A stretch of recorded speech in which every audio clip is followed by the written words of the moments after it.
Dios me los bendiga grandemente. Saludos afectuosos en el nombre del Señor Jesucristo. Que la palabra de Dios llegue a sus corazones. No solamente se quede en nuestra mente, pero especialmente en nuestros corazones. Y que podamos leerla, estudiarla, investigarla, meditarla y vivirla. La palabra de Dios, porque agosto es el mes de la Biblia. ¿Pero por qué agosto es el mes de la Biblia? Bueno, nosotros, los de las iglesias, hemos decidido que agosto sea el mes en que recalcamos la necesidad de las Sagradas Escrituras. Pero no solamente agosto, todo el año, como la oración, es todo el año.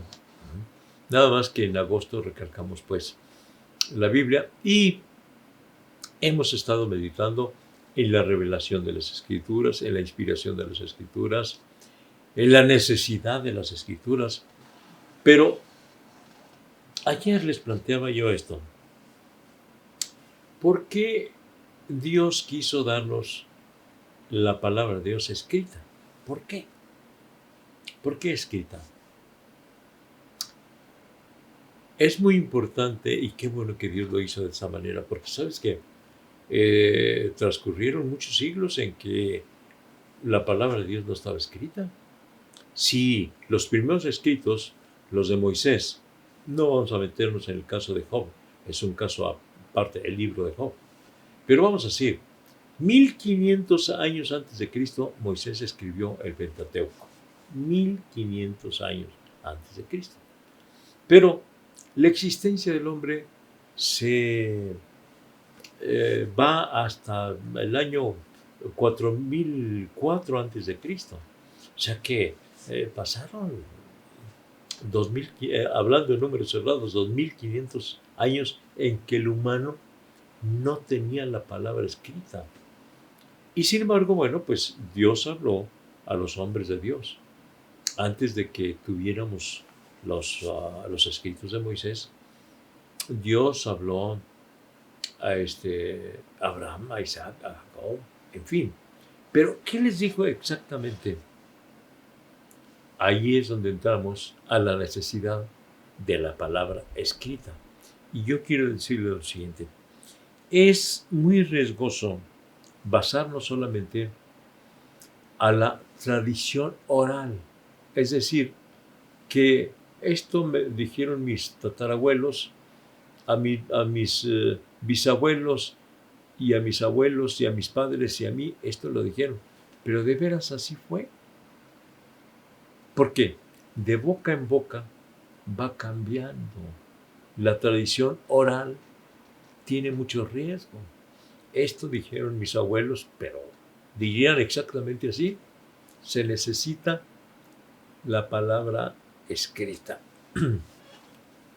Hace muchos años escuché algo un poco curioso, que un papá le dijo a su niño, hijo, ve allá con el vecino y dile que me preste la barrena.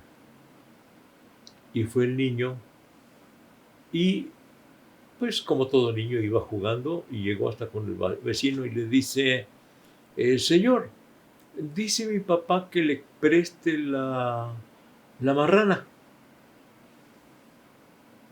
Y el vecino le dijo, ¿la marrana? Si yo no tengo marranos. Pues eso me dijo mi papá.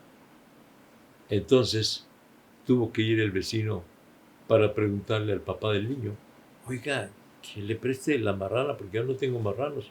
No, señor, disculpe, es la barrena. La barrena, hace muchos años se hablaba de una estaca de fierro. Y esa es la barrena. Pero, ¿qué es lo que ocurrió? De boca en boca cambian las ideas, las palabras. Y es muy riesgoso. De tal manera que Dios quiso dejarnos la palabra escrita. Dirás tú, sí, pastor, pero lo dejó escrito en hebreo, en arameo, en griego, y para traducirla o para interpretarla a nuestro propio idioma, pues yo sé que es un riesgo y sí puede cambiar. pero originalmente Dios quiso dejarnos la palabra escrita. Hay necesidad de que esté escrita para que sea pues más fidedigna. Tal vez llegue la duda a tu mente, quizás hasta a tu corazón. Bueno, pero difiere de idioma a idioma. Sí, pero hay varias formas de poder constatar lo que dice realmente la palabra de Dios, porque gracias al Señor tenemos lo que se dice pasajes paralelos, es decir, que más o menos las mismas palabras que dijo en este evangelio los dijo en el otro, y los dijo en el otro, y los dijo en el otro. Lo que dijo en el Antiguo Testamento, muchas palabras se repiten en el Nuevo Testamento. Entonces cotejamos y llegamos a la conclusión de cuál es la idea original que Dios quiso dejarnos. Y por otro lado, bueno, también tenemos el contexto, las palabras antes del texto, las palabras después del texto, para poder definir qué es lo que nos quiso decir realmente. Pero lo importante es que lo tenemos escrito. Entonces, hubo necesidad de que Dios nos diera la palabra escrita, porque pasaron 2500 años sin palabra escrita, hasta que finalmente Dios quiso que Moisés escribiera lo que le llamamos el Pentateuco, los primeros 5 libros de la Biblia, y después vinieron todos los demás libros que tenemos, ¿verdad?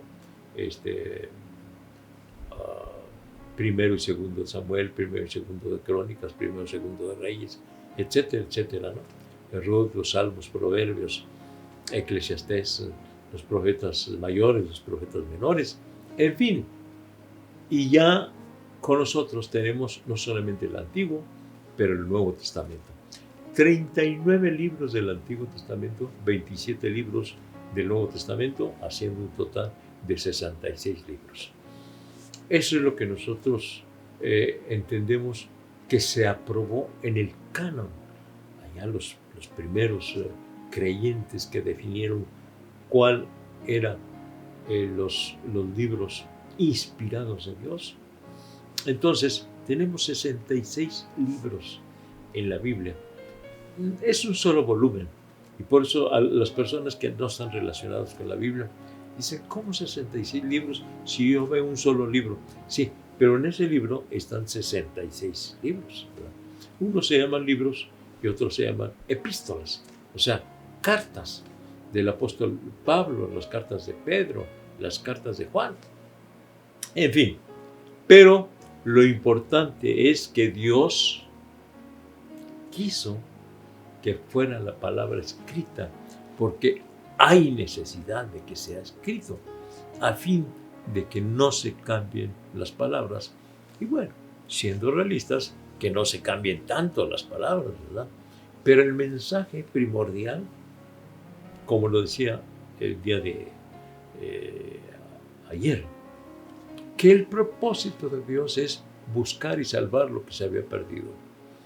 Aunque le cambien las palabras aquí o allá, o no entiendas estas palabras o aquellas de la Biblia, el propósito principal está bien claro, porque el Hijo del Hombre vino a buscar y salvar lo que se había perdido, y quiso dejar esta palabra escrita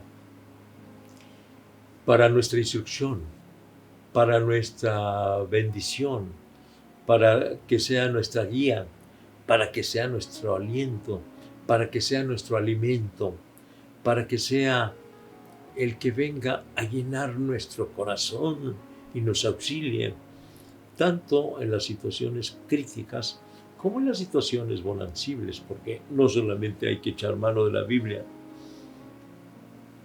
en momentos difíciles de nuestra existencia, sino en todo momento. Así que ahí está la palabra de Dios. Léela, estúdiala, investígala, medítala y vívela. Vamos a hablar con Dios. Gracias te damos, Señor, por tu santa palabra,